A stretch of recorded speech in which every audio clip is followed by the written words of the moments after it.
how has the first season of Pantheon Rise of the Fallen been going? Well,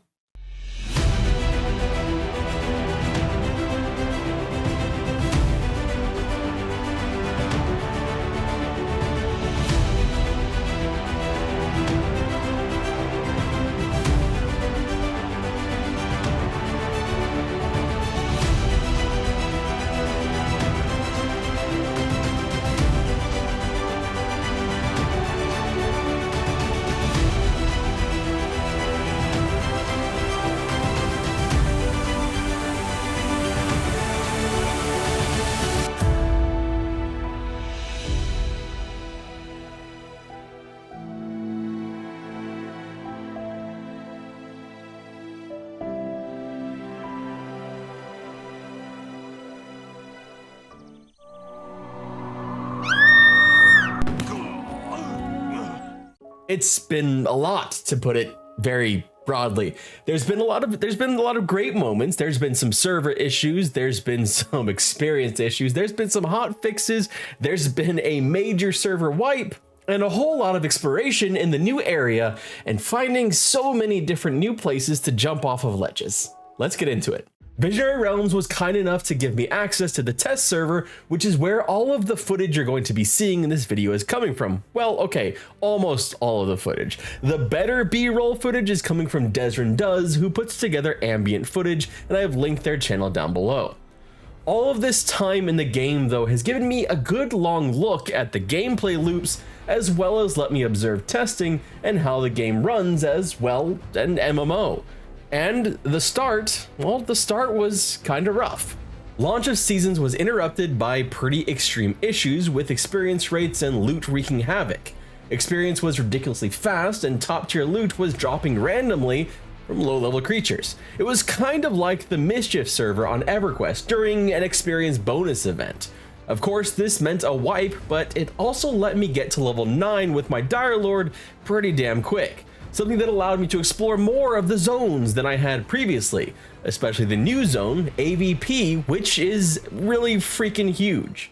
Although I have to be honest here, there's a really selfish part of me that really didn't want the experience to change, because I enjoyed being level 9, the highest I've ever reached in Pantheon, and it gives more opportunity with all the loot and everything like that to give better B-roll footage for the game being higher level instead of the same old, couple early level grind.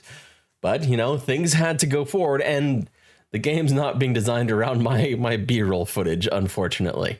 So alas, Direbeard Flynn was retired by force. Speaking of AVP though, it has exceeded my expectations, and part of that may be because I had kind of low expectations. Because it is so close to King's Reach, I really expected it to look very, very similar, perhaps even a copy. But there are distinct differences, especially in how it feels traveling through the zone. The trees feel taller, the enemies feel stronger, the zones feel more organic. It's not the right word, but that's the best word I could come up with. It's like when you come across the little town of Demeth, it feels like it belongs there, nestled in the mountains. The elevation and drastic changes in it also help the zone feel quite a bit different, despite a similar palette. And that has me even more excited for the future areas of AVP.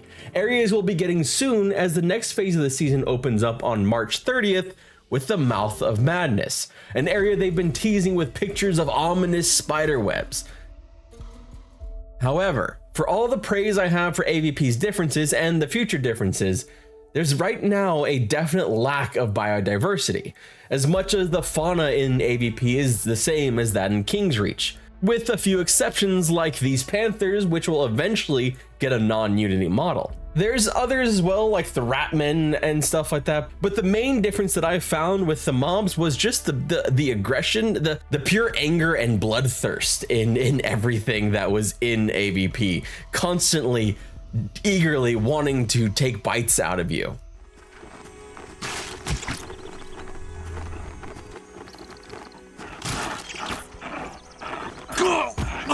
And I will say that this is not necessarily a bad thing, because when you look at the map, King's Reach and AVP are obviously right next to each other. they are going to have some similarities. It reminds me a little bit of like North Row and the Common Lands, or going back older EverQuest, West Common Lands and East Common Lands. That's probably a bit better.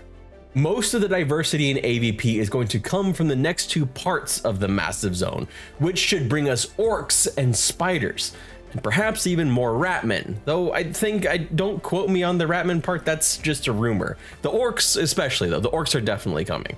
And even though I wanted to explore all of AVP for this video, I didn't get the opportunity, as while my second character, Arcane Beard Flynn, did his best to level up, he didn't quite make it to level 9 or any higher, despite spending a great deal of time murdering bees and boars and panthers, as well as a couple bandits and Gadai here and there. Old school MMO fans will be glad to know that both time to kill and NPCs is slower than most modern fare, along with presenting a challenge I haven't experienced when leveling in ages. Death really was around every freaking corner. Leveling is slower too, making each level feel like an achievement, and that time to level is part of why I saw mostly the same areas. So that's why I have leaned so heavily into Deserin's B-roll, because honestly, to get to those areas as I was, it meant dodging enemies that wanted to kill me with prejudice. And I wasn't very good at dodging.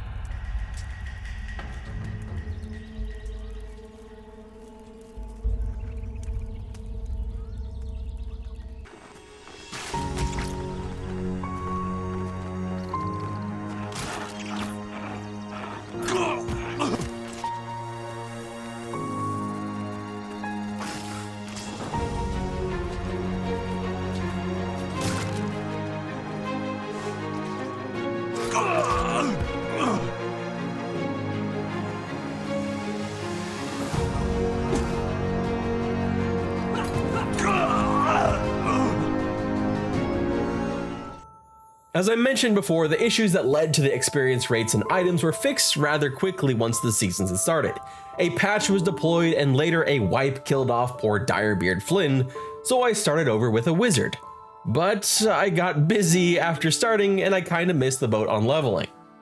Most of the veteran testers had already out-leveled me, so I spent most of my time trying to solo and dying. A lot. And while I can now confirm it is definitely possible to solo, it is much slower and a lot less fun than if you're in a group.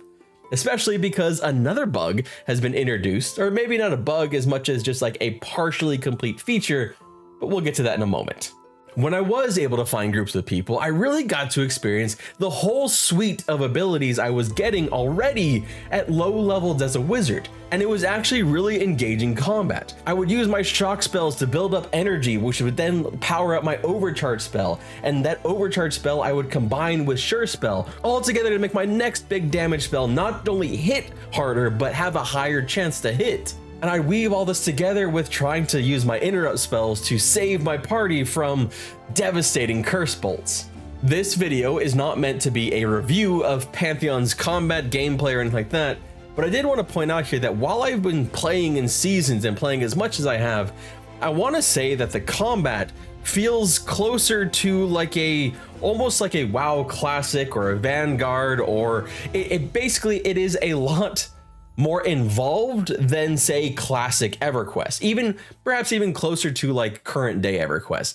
You're going to be using your abilities a lot. You will also still have cooldowns. You'll need to sit down, as you'll see a lot of times in the B-roll. I am sitting to regain mana, and there's a whole lot of stuff going on with how to better synergize with your group and see what works, and you getting buffs and things like that increase your mana regen, or using food, which I found out about like yesterday that I hadn't been using food and I should have been using food, but there's a whole lot of stuff to it.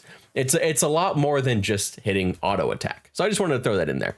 Now, while during this season I may have personally struggled at times to find a group, that's probably more of a me problem, as there was definitely still people using the LFG tool. It's just a simple UI element, but it's still helpful in getting together with people in game. And yes, of course, there were people calling in chat for groups for things like the Manor or the Goblin Caves or AVP. And all of that makes me even more excited for the next 2 weeks of testing, which bring in more people.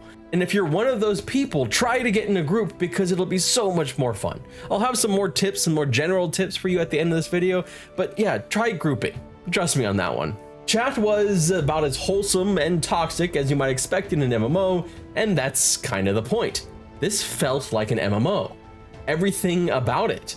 The gameplay loops, the chat, the grouping, the bugs and the patches, people selling and buying items. And VR in a sense is kind of getting a crash course in what it'll be like to run the MMO with needed hotfixes while simultaneously working on content. They're kind of getting to experience some of the challenges they will eventually have when fully live.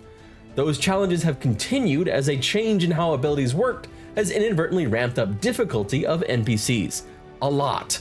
The game was scary before, but it's absolutely terrifying now. Though thankfully at the moment, there are no death penalties. Maybe especially good at the moment because, well, this is how I tried to get back to my group after I was the only one in the group to die. Obviously because my wizard DPS was just too good and the bandits thought I was a threat, so they had to get rid of me. All right, I guess these are a lot higher than me. Oh shit, wait, is it attacking me? No. All right, well, these are all a lot higher than me, but I mean, if we can take them, this would be a really good experience. Wait, shit. Oh, shit. Oh, God. I guess I pulled aggro. I mean, they seem to have it, though. They're doing okay. I'll cheer you on from here. I guess it's time that they can't res me, so I need to revive, don't I? Just a quick revive, and I'll run back. No problems. All right, just stay close to the edge here because I don't want aggro on anything. I should be fine though. I don't think I'm gonna run into anything. I think because it just need to go down, just down a little bit further, and then I'll hang a left, and I'll be right back with my group. They're still going, they're still fighting, so I just got to get back there and get the experience rolling again. All right, so far so good. Haven't run into anything. We're doing fine. No problems. I don't know how big the aggro range is here though. I know I don't want to go into the bandit camp. Bandit camp is bad. And that's like certain death. But they're just past the bandit camp, just around the corner. Okay, so if I'm almost there. Like I'm so close. Just right between these. Okay, run. Oh God, run. Just run, and just you can run and get close, and they'll leave you alone. You have to just get there, and you'll be fine. You've got this. Just keep sprinting. I'm almost out of sprint. I'm almost exhausted. But oh no, how did I get bandits? Why do I have bandits on me? Oh no, I'm exhausted. Oh no, this is not going well. I can make it, I swear. Oh, I guess I can't make it. Shit. You see, it's here where I found out that while I can sprint, so can the NPCs. But currently not having a death penalty, and yes, they will have a death penalty, a pretty severe one once it's back in, but right now not having one, let me get footage like this, just kind of for fun.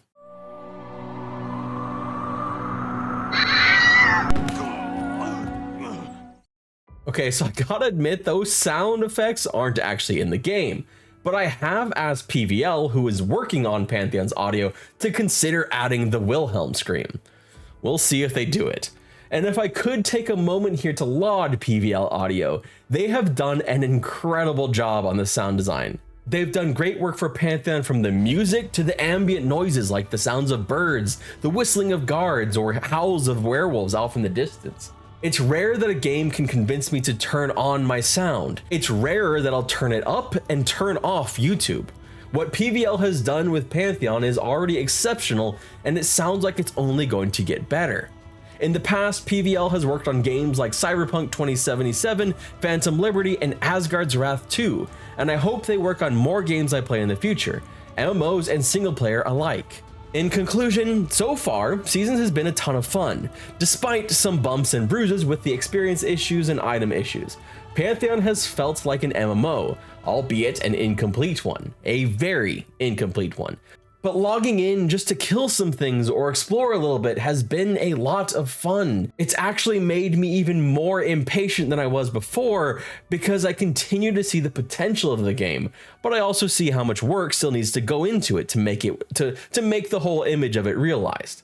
I'm looking forward to what's to come, especially with Season 2 right around the corner, something that they promise is going to include a lighting pass as well as many other things, most notably a part of AVP which I think I am going to be absolutely terrified to go into, but I'm excited to run through it screaming at the top of my lungs. Mad Run, which should have at least something to do with spiders, and hopefully a werewolf or something because I keep hearing werewolves in AVP. Or maybe it's just howling wolves, I don't know. One of the realizations I got while playing Pantheon's first season here is that I was actually excited about the things that are already in the game.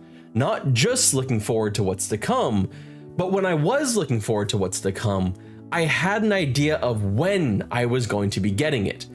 March 30th is when I'll be getting a new part of the content, and then 6 weeks after that, we'll be getting more. It's really refreshing, and I have to think that that has a lot to do with their newly promoted producer really kind of getting a schedule down for this. I don't think anyone is going to sit here and say that there hasn't been times where Pantheon has obviously seen some mismanagement, perhaps in part because they were trying to wear way too many hats for too few people. But now with this new producer, I think that things are finally heading in the right direction. Visionary Realms will of course have a lot to prove, and this season has been a good first step. Season 2 is going to be the next one. Upcoming things for Pantheon are going to be Champions starting on the 16th, which I'm recording this on the 16th, so they've already started, and supporters coming in a week later. Then on March 30th, Season 2 begins with a new part of AVP opening up to VIPs, where the testing schedule will again repeat with 4 weeks exclusive to VIPs, and then 2 weeks for Champions and VIPs, and 1 week for Champions, VIPs, and supporters. A few parting tips for those of you who will be jumping into Pantheon in the next 2 weeks. Players will buff you at the well if you wait long enough. You'll know what the well I'm talking about pretty quick after logging in, I think. And group up, because it's the best way to play the game. You can solo and you can make progress, but grouping up is going to be the most fun you'll have. You can use the LFG tool, you can use the OOC channel to find a group, but definitely try grouping up. Loot everything because you're gonna need money. And while you're at it, search for quests, because the quests might be offering you some money, or they might be offering you some experience, or they might be offering you some tools for harvesting, but definitely look for them. Climbing is fun as well as sprinting, but you need to work on your skills. Treat the world a bit differently than your usual MMO because you can go places you normally couldn't.